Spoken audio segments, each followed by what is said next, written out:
કેમ છો મિત્રો? હાલો આપણે દ્વારકા આજે પહોંચી ગયા છે બ્લોગ બનાવવા, અને ભાઈની આજે બુલેટ લઈને આપણે પહોંચી આવ્યા છે દ્વારકા. કેમ કે આપણે જવાનું છે આપણા જોબે, ને ભાઈએ કીધું કે રવિવાર છે તો ભાઈ આખો દી તો નીકળી ગયો, તો હવે સાંજે કાઢો. તો દ્વારકા પહોંચી આવ્યા, તો મેં કીધું હાલો મારે બીજો બ્લોગ બની જાય. તો કેમ છો બધા મિત્રો?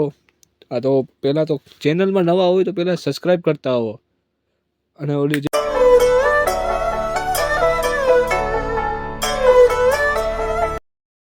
તો આપણે પહોંચી આવ્યા દ્વારકા.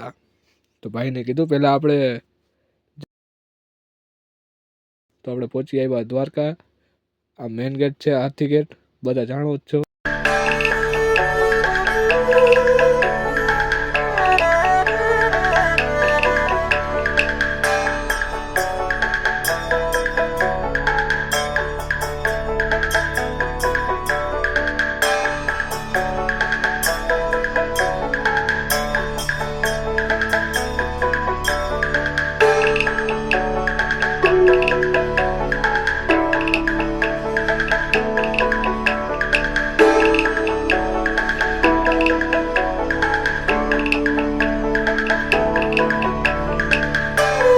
ભાઈ અમે લઈ લીધી એન્ટ્રી બજારમાં દ્વારકાની, અને ભાઈ ટ્રાફિક એમ તો હતી. તો ભાઈ અમે દ્વારકાના મંદિરે પહોંચ્યા, અને ભાઈ જોયું કે બીજી ધજા ચડે છે.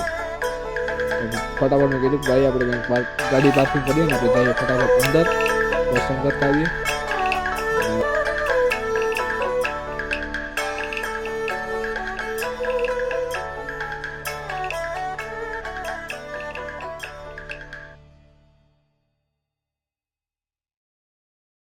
તો ફાઇનલી અમે સુદર્શન સેતુ સાઈડ આવી ગયા છે, અને ભાઈ બજાર થોડુંક આમ જોયું તો ભાઈ અમે આ સાઈડ આવ્યા તો ફૂલ ટ્રાફિક હતી.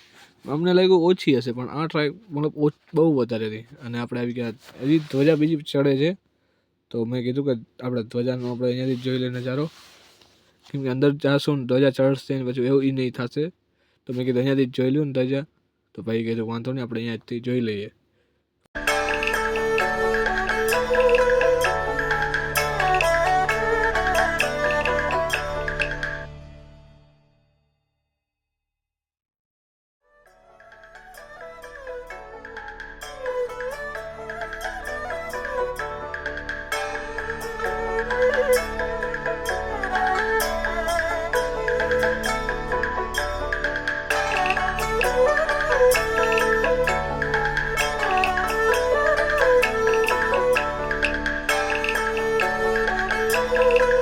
તો ફાઇનલી ભાઈ અમે અહીંયા ધ્વજાના દર્શન કરી લીધા. બહુ ટાઈમ ગયો પછી ધ્વજાના દર્શન ફાઇનલી અમે કરી લીધા, અને ધ્વજા ચડી ગઈ છે એકદમ નવી. ભાઈ દર્શન કરી લીધા જ, તમે પણ દર્શન કરી લ્યો.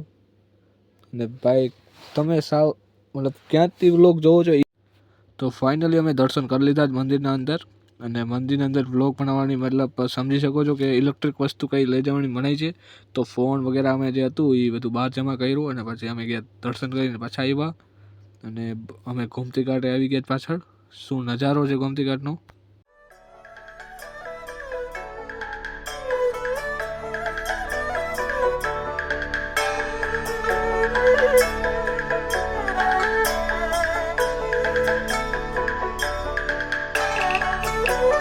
તો પછી અમે લઈ લીધા ગાંઠિયા એ લોકોને ખવડાવવા માટે. તો ભાઈ એ લોકોનો અવાજ જે છે એ તમે સાંભળો ખાલી એનો. હા એ ગુના થાય.